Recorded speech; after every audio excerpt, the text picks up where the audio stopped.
നമുക്ക് പലരുടെയും situations different ആയിരിക്കും. ഇപ്പം നമുക്കൊരു നോ പറയാൻ എനിക്ക് ബാക്കപ്പ് ഉണ്ടെങ്കിലേ എനിക്കൊരു നോ പറയാനുള്ള ധൈര്യം പെട്ടെന്ന് വരുള്ളൂ.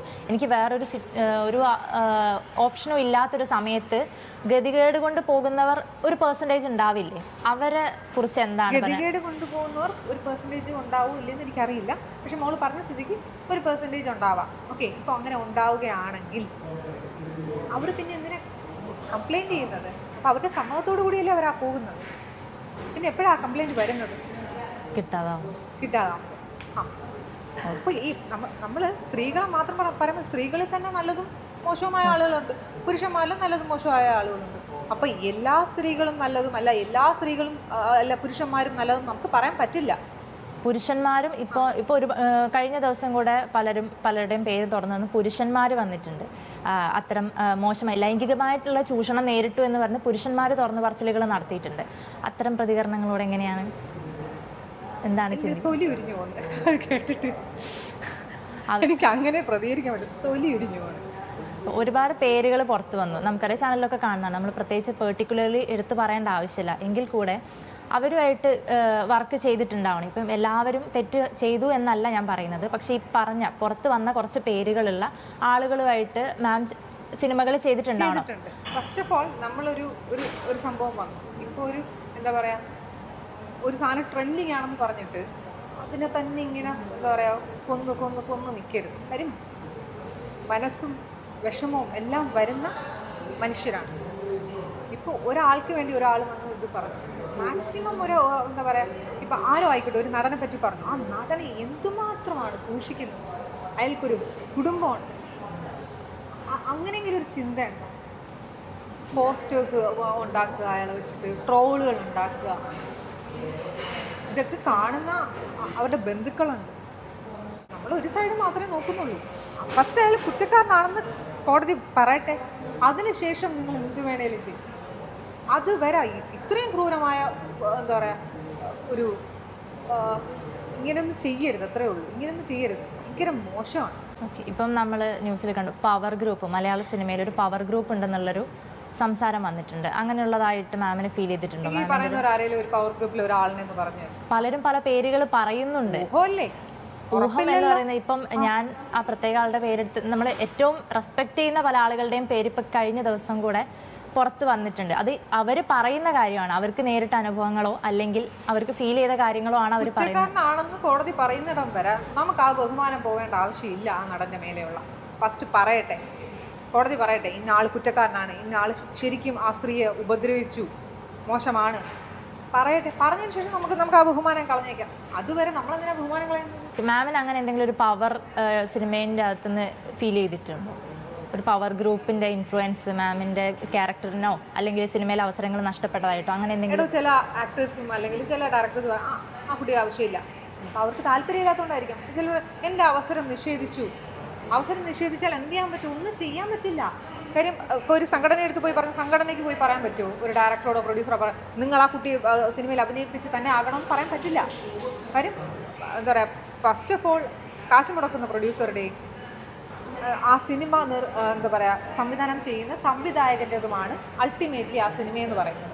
അവരുടെ തീരുമാനമാണ് ആരെ വെക്കണം ആരെ വെക്കേണ്ട എന്നുള്ളത്. അവർക്ക് നമ്മളെ വെക്കാൻ താല്പര്യമില്ലെങ്കിൽ അത് വെക്കില്ല. അതിനിപ്പോൾ എന്തിനു പരാതിരിക്കാൻ പറ്റുമോ? ഇത് ഗവൺമെൻറ് ജോലിയൊന്നുമല്ല. ആ ക്യാരക്ടറിന് ആപ്റ്റായ ആളുകളെയാണ് അവർ അതിലേക്ക് വെക്കുന്നത്. ഓക്കെ, ഇപ്പം ഈ പ്രശ്നങ്ങൾ ഉണ്ടായ സമയത്ത് സംഘടനയിലുള്ള ഒരുപാട് ആളുകളുടെ പേര് വന്ന സമയത്ത് അമ്മയിലെ എക്സിക്യൂട്ടീവ് കമ്മിറ്റി കൂട്ടമായി രാജിവെച്ചിട്ടുണ്ടായിരുന്നു. അത് രണ്ട് രീതിയിൽ നോക്കിക്കാണുന്ന ആളുകളുണ്ട്.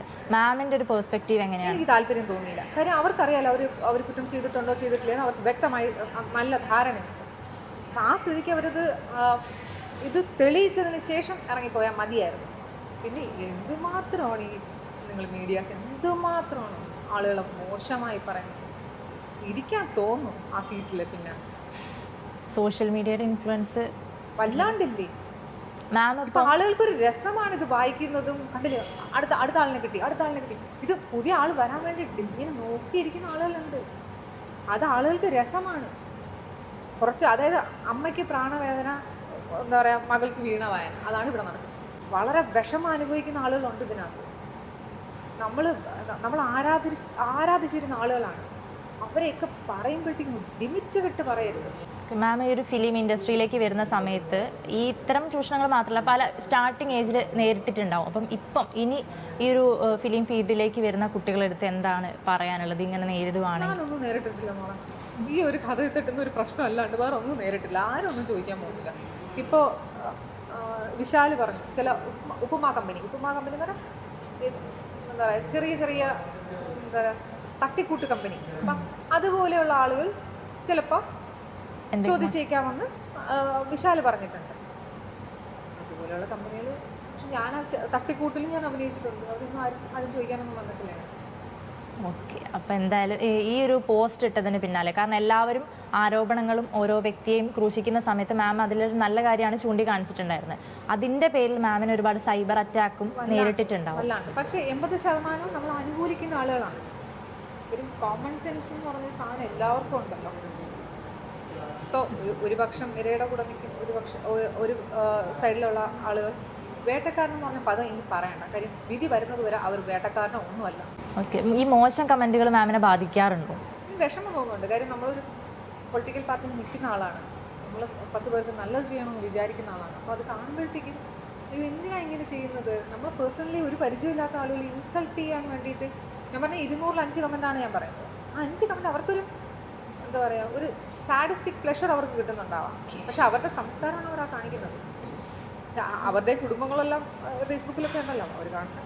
ഓക്കെ, ഇപ്പം കഴിഞ്ഞ ദിവസം പൃഥ്വിരാജ് പറഞ്ഞിട്ടുണ്ടായിരുന്നു നമ്മുടെ മലയാള സിനിമയിലാണ് ഇത്തരം ഒരു കമ്മിറ്റി വരുന്നത്, അപ്പോൾ അത് ഭാവിയിൽ അതൊരു ചരിത്രമായി. ഇപ്പം തന്നെ എനിക്ക് തോന്നുന്നു വെസ്റ്റ് ബംഗാളിൽ ഇത്തരം ഒരു കമ്മിറ്റി രൂപീകരിക്കാനോ അങ്ങനെ ഒരു ഇനീഷ്യേറ്റീവ് അവർ സ്റ്റാർട്ട് ചെയ്യുന്നുണ്ട്. അപ്പം ശരിക്കും ഒരു പെർട്ടിക്കുലർ സംഭവത്തിൽ നിന്നാണ് ഇത്തരം ഒരു കമ്മിറ്റി രൂപപ്പെടുന്നത്. അവരുടെ ഒരു ഫൈറ്റിൻ്റെ ജയമല്ലേ ഇത്? ഈ ഒരു ഹേമ കമ്മിറ്റി റിപ്പോർട്ട് എന്ന് പറയുമ്പോൾ ആ ഒരു പെർട്ടിക്കുലർ സംഭവത്തിനെ ബേസ് ചെയ്തിട്ടുണ്ടായതാണ്. അപ്പോൾ അവരുടെ ഒരു വിക്ടറി തന്നെയല്ലേ ഈ ഒരു ഇപ്പം നടക്കുന്ന എല്ലാ ഒരു റവല്യൂഷൻ ആണെങ്കിൽ പോലും. തമിഴിൽ നോക്കിക്കഴിഞ്ഞാൽ തമിഴിൽ അങ്ങനെ സംഭവങ്ങളൊന്നും റിപ്പോർട്ട് ഇപ്പോൾ ചിന്മയി. അപ്പം അവർ മീറ്റുവിൻ്റെ സമയത്ത് അതിൽ അവർ പറഞ്ഞിട്ടുണ്ടായിരുന്നു ഇങ്ങനെ ഒരു വ്യക്തി അവരെ ഉപദ്രവിച്ചു. അതല്ലാണ്ട് തമിഴിലങ്ങനെ ഒരു പ്രശ്നങ്ങൾ റിപ്പോർട്ട് ചെയ്തിട്ടില്ല ഇതുവരെ. മാം ഇപ്പം ഫിലിം ഇൻഡസ്ട്രി അല്ലെങ്കിൽ ഒരു ആക്ടിങ് അല്ലാതെ പൊതുപ്രവർത്തനത്തിലും ക്രിക്കറ്റ് അങ്ങനെ ഒരുപാട് കാര്യത്തിൽ ഇടപെടുന്ന ഒരാളാണ്. അതിൻ്റെ ചില പെർട്ടിക്കുലർ പൊസിഷനിൽ ഇരിക്കുന്ന ആളാണ്. എനിക്ക് സമാജ്വാദ് പാർട്ടിയുടെ നാഷണൽ കൾച്ചറൽ വിങ്ങിൻ്റെ സെക്രട്ടറിയാണ്. അപ്പം ഈ ഒരു പ്രശ്നങ്ങൾ അതിനെയും ബാധിക്കുന്നില്ലേ? ഇത്തരം പ്രശ്നങ്ങൾ മാം അതിൻ്റെ ഒരു തലപ്പത്തിരിക്കുന്ന സമയത്ത്, അതിൻ്റെ ഒരു ആളായിട്ടിരിക്കുന്ന സമയത്ത് ഈ പ്രശ്നങ്ങൾ ആ ഒരു മേഖലയിൽ ബാധിക്കുന്നില്ലേ? ഇല്ല, വളരെ കുറച്ച് പേരല്ലേ, സ്ത്രീകൾ അധികം ഇതിനകത്തില്ലല്ലോ, മൈനോറിറ്റിയാണ്. പക്ഷെ അവർ എന്താ പറയുക, പൊതുപ്രവർത്തനമാണ്, ആളുകളെ സംരക്ഷിക്കേണ്ടതാണ്. സംരക്ഷിക്കേണ്ട ആളുകൾ തന്നെ ഉപദ്രവിക്കില്ലല്ലോ. അതിൻ്റെ പ്രവർത്തനങ്ങളൊക്കെ എങ്ങനെയാണ് പോകുന്നത്? നന്നായി പോകുന്നുണ്ട്. ഇപ്പോൾ കേരളത്തിൽ നമ്മൾ സമാജ്വാദിയുടെ വിങ്ങുണ്ട്. അതിൻ്റെ സ്റ്റേറ്റ് പ്രസിഡന്റ് ഡോക്ടർ സഖി പോത്തൻ ആണ്. അപ്പോൾ അദ്ദേഹമാണ് എന്നെ ഇതിലേക്ക് കൊണ്ടുവരുന്നത്. അഖിലേഷ് യാദവ് അദ്ദേഹത്തിൻ്റെ പാർട്ടിയാണ് സമാജ്വാദി പാർട്ടി. ക്രിക്കറ്റിൻ്റെ എന്ന് പറഞ്ഞിട്ടുണ്ടായിരുന്നില്ലേ, അതെന്തായിരുന്നു മാം? ഞാനിപ്പോൾ Divyang cricket control board of India, അതായത് ഡിസേബിൾഡ് ആയിട്ടുള്ള ആളുകൾക്ക് വേണ്ടിയുള്ള ക്രിക്കറ്റ്, അപ്പോൾ ഇന്ത്യൻ വീൽ ചെയർ ക്രിക്കറ്റ് ടീമിൻ്റെ ബ്രാൻഡ് അംബാസിഡർ. ഓക്കെ, ഇപ്പം ഞാൻ വന്ന സമയത്ത് ചോദിച്ചൊരു കാര്യമാണ് ഈ ഒരു മാലയുടെ കാര്യം. അതൊന്ന് നമ്മുടെ പ്രേക്ഷകർക്ക് വേണ്ടി ഒന്ന് പറയുക. എന്താണ് എല്ലാ ഇൻ്റർവ്യൂസിലും എനിക്കൊന്ന് കമൻറ്റുകളിലും ആളുകൾ വന്നിട്ട് ചോദിച്ചിട്ടുണ്ടാവാം, എന്താണ് ഈ മാല? എനിക്കറിയാം, പക്ഷേ പ്രേക്ഷകർക്ക് വേണ്ടിയിട്ട്